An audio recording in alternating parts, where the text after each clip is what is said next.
민심은 천심, 뉴스는 장성철의 관심. 오늘 우리 당에 갓배달된 따끈따끈한 뉴스 지금 봉인해제합니다. 뉴스 왔당.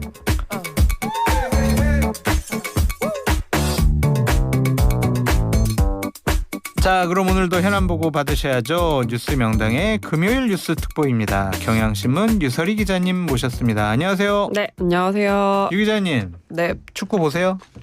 봐야죠 이제. 봐야죠. 네, 봐야죠. 몇 대 몇 오늘 예측해 보세요. 저 항상 3대 0으로 시원하게 이겨요? 이겨주기를 바라고 있는데 글쎄 멕시코가 네. 너무 강국이라고 들어가지고 네. 쉽지 않을 것 같은데. 그래서 몇 대 몇?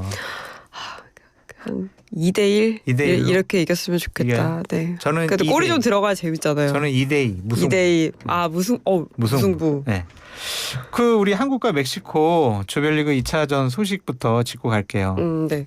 이따 오전 10시에 멕시코전이 열리는데요. 우리 대표팀은 멕시코의 과달라하라 스타디움에서 이 멕시코와 조별리그 A조 2차전을 치르게 됩니다. 네. 이번 경기에서 멕시코를 이기면 A조 1위를 차지를 하면서 32강 진출을 확정을 짓게 됩니다. 오늘 경기에서는 이 양국을 대표하는 간판 스타 손흥민과 히메네스의 맞대결도 좀 주목을 받고 있는데요. 이 히메네스는 멕시코의 간판 공격수로 이 황희차 선수와 함께 울버햄튼에서 뛰고 있습니다. 그래서 이 두 나라의 이 간판 스타들의 대결도 좀 재미있는 관전 포인트가 될 것 같습니다. 저도 방송 끝나고 재미있게 흥미롭게 지켜보도록 하겠습니다. 유 기자님, 우리 한번 대한민국 파이팅 한번 해볼까요? 네, 다 같이 시작. 대한민국 파이팅! 좋습니다. 자, 그럼 본격적인 첫 번째 뉴스 가보시죠. 네, 장동혁 사퇴론 분출하는 국민의힘입니다. 네, 국민의힘은 장동혁 국민의힘 대표 거취 문제로 시끄러워요. 어제는 가을 전까지 지도부가 다 같이 물러나자 이런 제안까지 나왔네요. 네, 맞습니다. 어제는 친한동훈계인 우재준 청년 최고위원이 이 포문을 열었는데요. 우 최고위원은 어제 최고위 모두 발언에서 우리 지도부가 이 선관위 사태가 마무리되는 때 적어도 가을 전에는 임기를 종료를 했으면 좋겠다라면서 이 지도부 총사퇴론을 제기를 했습니다. 그래서 우 최고위원은 지도부가 이번 선관위 사태를 정치적인 유불리에 따라 이용한다는 불신도 해소를 할 수도 있고 당력도 집중될 수 있을 것이다. 그렇게 해준다면 저부터 장동혁 대표님을 열심히 돕겠다는 말씀을 드린다라고 밝혔는데요. 이 우 최고위원은 앞서 지난 11일에도 이 지도부 총사퇴를 제안한 바 있습니다. 이에 이 당권파인 조광한 최고위원은 요즘 우리 당이 마이크만 잡으면 외계어를 하시는 분들이 많아서 마이크를 잡는 게 몹시 부끄럽다 하면서 이제 반발을 했는데요. 이 비공개 회의에서도 이 김민수 최고위원이 이 선거 결과에 책임져야 한다는 사람들이 사퇴하라라면서 이제 공세에 나섰다고 하는데요. 이제 장 대표 이 사퇴 여부를 두고 이제 계속 이제 설전이 이어지자 이 정점식 원내대표도 한마디 하면서 좀 자제를 주문을 했습니다. 그래서 정 원내대표가 이 사전 회의나 비공개 회의에서 얼마든지 개진할 수 있는 의견을 최고위원회의에서 공개 발언으로 하는 것은 우리 당의 난맥상만 보여줄 뿐이다 이렇게 말했는데요. 이제 결국 이제 양측의 설전만 좀 이어졌고 뚜렷한 결론은 나지 않은 상태입니다. 이런 얘기를 공개적으로 해야지 비공개로 하면 뭔 소용이 있는지 잘 모르겠습니다. 하여튼 당권파 조광한 그리고 김민수 최고위원들 이분들의 발언이 외계어가 아닌가 또 그런 생각도 드네요.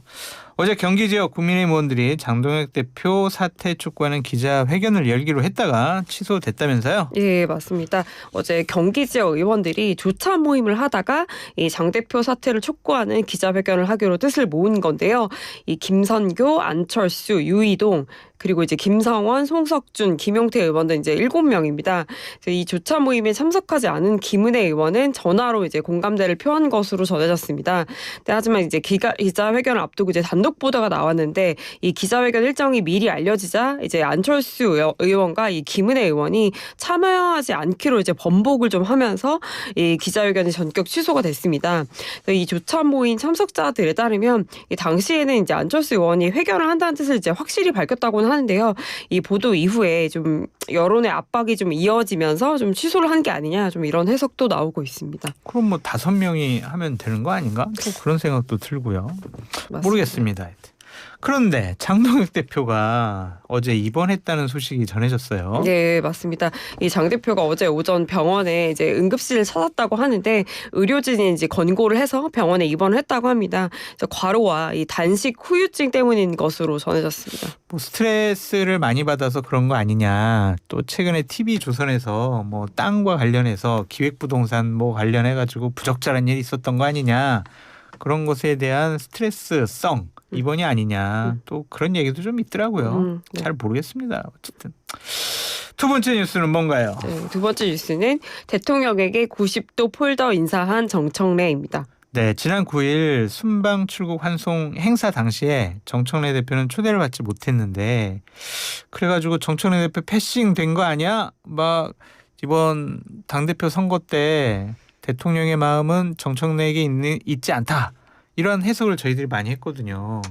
근데 대통령이 유럽 순방을 마치고 어제 귀국한 자리에서는 초청을 했고 참석을 했습니다. 네, 맞습니다. 그 이재명 대통령이 이제 9박 10일 유럽 순방을 마치고 어제 귀국을 했는데 이제 여권 인사들이 공항에 마중을 나왔습니다. 근데 이 자리에 이 차기 당권 경쟁자인 정청래 민주당 대표와 이 김민석 국무총리가 나란히 대통령을 맞이를 했습니다. 그래서 먼저 이 대통령이 이제 김민석 총리 악수를 했고 따로 대화를 나누지는 않았고요. 이제 이어서 대통령이 이제 정 대표를 만났는데 정 대표가 대통령에게 90도로 허리를 숙여서 인사를 한 후에 이제 악수를 나눴습니다. 그래서 이 대통령이 수고했습니다. 이렇게 한마디를 했습니다.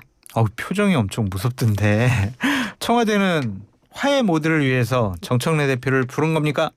일단은 좀 그렇게 봐야 될 것 같습니다. 좀 당청 간의 갈등을 봉합하는 그림이 좀 연출되고 있다. 좀 이렇게 해석을 할 수 있는데 이제 왜냐하면 사실 최근에 계속 이제 당청 간에 좀 갈등이 부각이 되어 왔었잖아요. 네. 그러니까 지난 9일에 이제 대통령 출국 때 이제 김민석 총리는 참석을 했지만 이 정청래 대표가 초대를 받지를 못했잖아요. 그래서 당시 청와대가 이 국내외 상황을 고려해서 환송 행사를 이제 축소를 했다 이렇게 설명을 했는데 그때 이제 당청 갈등설이 이제 제기가 됐고요. 그렇죠. 예, 이후에도 이제 갈등 국면이 계속 좀 이어졌잖아요. 정 대표가 이제 지난 이제 10일에 당 회의에서 한 발언도 좀 화제가 됐는데 네. 국민이 이기는 정권은 없다. 국민은 영원하고 정권은 짧다. 이러면서 이제 사실상 대통령을 좀 저격한 발언 아니냐. 좀 이런 해석이 많이 나왔었잖아요. 네. 그 이재명 대통령도 이제 지난 13일 X에 여당의 열정은 우리 진영이 아니라 국민 전체를 향해야 한다 이렇게 하면서 포용과 이제 통합을 좀 강조를 했는데 이 역시 지방선거 이제 결과와 관련해서 정청래 대표의 책임론을 거론한 거 아니냐 좀 이런 해석이 나왔습니다. 그래서 이에 따라서 청와대가 좀 더 이상의 이제 당청 갈등 이제 보여지는 모습을 더 키우지 않고 좀 수습에 나섰다 이런 해석이 나오고 있습니다. 유 기자님이 지난 열흘간의 여권의 갈등에 대해서 정리를 잘 해주셨는데 어제 정청래 대표가 대통령을 한껏 띄우는 발언을 했어요. 네, 맞습니다. 어제 정 대표가 이 본회의 전에 열린 이제 의원총회 모두 발언에서 이 월드 클래스 세계적인 정치 지도자로서의 풍모를 10분 발휘한 이 대통령의 역대급 외교 성과의 격의를 표한다. 이렇게 저 읽기도 힘든데 네. 예, 이렇게 굉장히 좀 이런 말을 했고요. 네. 그런데 좀 이어서 정청래 대표가 이제 본인 처지를 빗댄 좀 약간 묘한 뉘앙스의 말도 지금 같이 하는 것도 이목을 끌었는데요. 네. 이 정 대표가 총회장에서 의원들과 인사를 하면서 흔들리지 않는 인생이 어디 있겠느냐. 다 흔들리며 젖으며 사는 게 인생 아니겠나 이렇게 말을 했습니다. 이 말 뜻은 8월 17일 날 있을 당대표 선출을 위한 전당대회 여기에 나는 출마하겠다 이렇게 해석을 해도 되는 거예요? 당연히 그렇게 봐야 되지 않을까요? 유 기자님도 출마할 것 같으세요? 당연히. 저는 출마 못할 것 같아요. 아 정말요? 너무 내기예요. 네, 제가 밥 살게요. 좋습니다. 네. 아니 유 기자님이 살 수도 있어요. 네. 세 번째 뉴스는 뭡니까? 네, 종전 MOU 뚜껑 열어보니 이란의 선물 보따리입니다. 어제 트럼프 미국 대통령이 이란과의 종전 양해각서에 서명하면서 협정이 발효됐어요. 근데 MOU 대부분 조항이 이란에게 유리하다 이런 평가가 나오고 있습니다. 예, 맞습니다. 트럼프 대통령이 어제 G7 정상회의 참석을 위해서 프랑스에 방문을 했는데요. 이 베르사유 궁에서 이 마크롱 프랑스 대통령과 만찬을 하던 중에 이 14개 항의 종전 MOU 문서에 서명을 했고요. 이 전문이 공개가 됐습니다. 그래서 이 양해각서 문서의 핵심이 이란은 핵을 포기한 대신 미국이 경제적 보상을 약속한다 이런 내용입니다. 그래서 좀 세부 조항을 보면 이란 이란은 이 고농축 우라늄 비축분을 이 국제 원자력 기구가 참관하는 현장에서 이제 희석을 하기로 했고요. 네. 이는 이제 고농축 우라늄을 미국으로 반출해서 폐기를 하겠다. 이런 미국의 이제 기존 입장에서도 좀 크게 물러선 조치라고 보실 수 있습니다. 예, 반면에 이제 이란은 미국으로부터 3천억 달러, 와. 우리 돈으로 454조 원에 달하는 재건 기금을 받기로 했고요. 이 원유 수출에 대한 제재도 이제 미국이 하지 않겠다. 이런 약속을 받아냈습니다. 오. 그리고 이제 호르무즈 해협도 이란과 이제 오만이 관리 시스템을 결정하기로 했는데, 그러니까 즉 이번 MOU를 통해서 이란이 이제 호르무즈 해협 통제권뿐만 아니라 이 경제난을 돌파할 수 있는 돈까지 챙겼다. 와우. 이런 평가가 나오고 있습니다. 이란이 이런 훨씬 유리한 조항이 많아 보이는데요. 그런데 이 454조 원에 달하는 재건 기금을 미국은 한 푼도 안 낸다고 트럼프 대통령이 공언을 했어요. 누가 돈 내는 거예요? 누가? 예, 일단 이 로이터 통신 보도에 따르면 이 미국 정부가 이 재건 기금에 미국 정부 자금과 이 세금은 단 한 푼도 들어가지 않을 것이다. 이렇게 설명을 했다고 해요. 이 걸프 동맹국과 이 아시아 동맹국들의 민간 기업들이 출자를 약속했다. 이렇게 설명을 했다는데요. 네. 이제 미국을 비롯해서 이제 한국, 일본, 싱가포르, 이제 말레이시아의 기업들이 출자를 약속한 것으로 이제 좀 전해졌습니다. 이 출자 방식을 좀 보면 이란에 직접적으로 현금을 지원하는 건 아니고요. 이 에너지와 이 뭐 물류, 이 제조업 등의 분야에 이제 기업들이 투자하는 방식으로 이 기금을 채운다는 설명인데요. 이제 이와 관련해서 비판도 좀 나오고 있는데, 이제 결국은 전쟁이 이제 미국이 시작했는데 그 뒤처리가 이제 엉뚱하게 이 동맹국들의 기업들에게 떠넘기고 있다. 좀 이런 비판도 나오고 있습니다. 이 양해각서가 공개된 뒤에 트럼프의 패배가 아니냐 이런 비판이 좀 커지고 있는데 트럼프 대통령의 반응은 어떻습니까? 예, 트럼프 대통령이 어제 SNS를 통해서 질투의 눈에 먼 바보들 이렇게 응수를 했습니다. 예, 트럼프 대통령은 이 주식시장이 방금 사상 최고치를 기록했고 유가도 폭락하고 있다. 그런데도 내가 이란에 충분히 강경하지 않았다고 비난하는 사람들은 질투의 눈이 멀었거나 악의적이거나 멍청한 사람들이다. 이렇게 말을 했는데요. 예, 트럼프 대통령이 이제 어제 프랑스에서 이제 기자회견을 열고서도 이 종전 MOU가 우리가 달성하고자 했던 모든 목표 그 이상을 이뤄냈다. 이렇게 좀 자평을 했습니다. 아휴, 이게 맞는 자평인지 잘 모르겠습니다. 네 번째 뉴스는 뭔가요? 네, 9,000선 돌파한 코스피 만스피 갈까입니다. 아, 이거 얘기 들으면 저 속상해요. 저는 어쨌든 어제 사상 처음으로 코스피가 9,000피 돌파했고 어제는 미국 금리 인상 소식이 있어서 소폭 상승하며 출발했는데 오후 들어서 가파르게 치솟더니 결국 9,000선을 돌파했어요. 예, 맞습니다. 어제 오후 이제 9,106까지 올랐다가 9,063으로 이제 장을 마쳤는데요. 네. 이 코스피가 이제 9,000을 넘은 건 이 8,000선을 돌파한 지 불과 3주 만입니다. 와. 삼성전자는 잠시만요. 이게 뒤로 넘어갔네. 네. 예. 삼성전자는 이 36만 원대, SK하이닉스는 268만 원대를 넘어섰는데요. 두 종목 모두 사상 최고치를 경신했습니다.